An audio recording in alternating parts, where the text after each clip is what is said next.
ہم کریں گے ہر مظلوم کی حمایت۔ السلام علیکم ناظرین، میں ہوں حورین فاطمہ اور آپ دیکھ رہے ہیں حمایتی نیوز HD چینل۔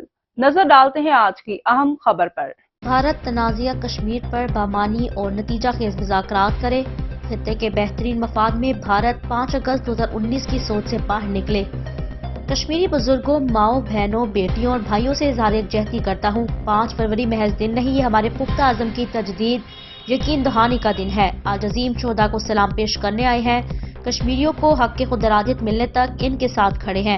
کشمیریوں نے ولولہ انگیز جدوجہد سے بھارتی فوجی غرور کو شکست فاش دی۔ وادی کشمیر بے گناہوں کے لہو سے سرخ ہونے کے باوجود کشمیریوں کا عزم ڈٹا ہوا ہے۔ 5 فروری بھارت کو یاد دلاتا ہے، کسی 5 اگست سے کشمیر بھارت کا حصہ نہیں بن سکتا۔ کشمیری اقوام متحدہ کی سلامتی کونسل، دنیا پاکستانی کشمیر کو بھارت کا حصہ نہیں مانتے۔